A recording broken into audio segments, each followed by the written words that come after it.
Today on the newscast, why Israel is facing a major dilemma in Syria as it tries to stop Iran. Find out what it is next.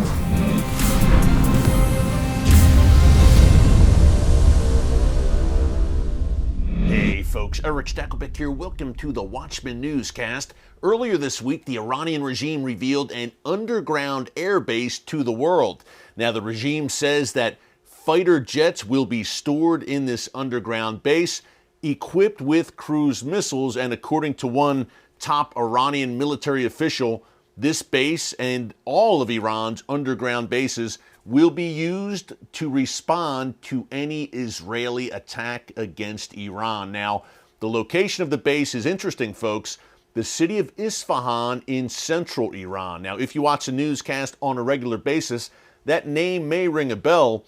We reported late last month that there was a drone attack against an Iranian military facility inside Isfahan. Now, the Iranian regime is blaming Israel for this drone attack. Israel has said nothing about it, but definitely a strategic move by the regime to debut this underground air base in an Iranian city which was recently targeted, and also to levy threats against Israel in the process. Now, some of those fighter jets, which may be stored in this brand new underground air base, may very well be Russian fighter jets. As we reported recently on the newscast, by next month, by March, Russia is set to deliver 24, at least, fighter jets to Iran. So Iran clearly looking to bolster, number one, bolster its air force, but number two, continue to bolster its relationship with Russia.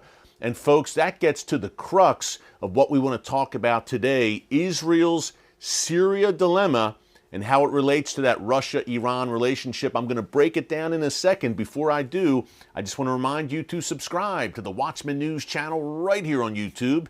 Give us a big thumbs up and click the notification bell so you get alerts every time a new video is posted. Hey, we're posting every day, Monday through Saturday, and sometimes on Sundays, depending on the news cycle.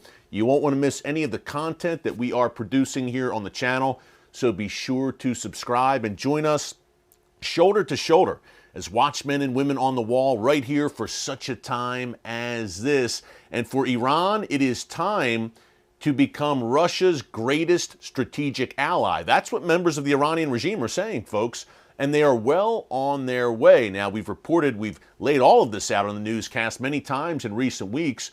I mentioned Russia supplying Iran with fighter jets. You know very well, if you watch us on a regular basis, that Iran is supplying Russia with thousands of drones to be used to attack infrastructure in Ukraine. There was just a report this morning that Iran is trying to make these drones even more lethal, perhaps increase the explosive payload so they cause even more damage in Ukraine. There are also ties between Russia and Iran when it comes to their banking systems and greater integration there, folks. Long story short, Russia and Iran, the relationship, it's growing in literally every area, and that's not good news for Israel, clearly. And that brings us to the Syria dilemma that I mentioned in the title of today's newscast. Now, obviously, Israel has gone to great lengths to push Iran back in Syria, carrying out hundreds, if not more, airstrikes against Iranian and Hezbollah targets over the past decade plus, under the noses of Russian troops who are stationed in Syria right now. Thousands, in fact, of Russian troops.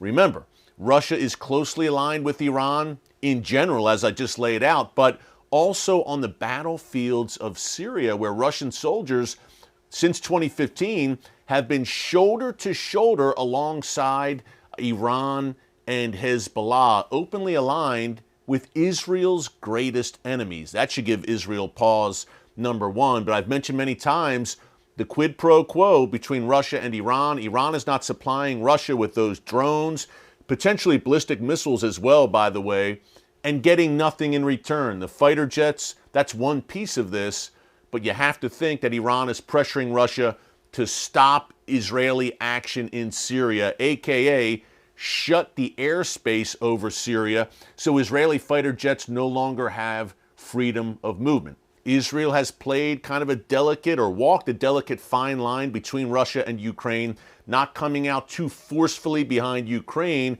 for fear of offending and angering Vladimir Putin, who then could turn around and say, you know what, Israel? No more in Syria. We are shutting the skies. And then things would get very difficult and very hairy for Israel, because Israel cannot stop conducting strikes in Syria against Iran, because that is an existential threat. That Iranian presence at its doorstep is an existential threat for the state of Israel. But the interesting dynamic here, so you see the dilemma clearly, but the interesting wrinkle now, we reported earlier this week, is that Israel's Foreign Minister Eli Cohen is set to travel to Ukraine apparently in the coming days, and it is the highest ranking Israeli official to visit Ukraine since the war broke out. Actually, the highest ranking official from any Middle Eastern nation to visit Ukraine since the war commenced in February 2022.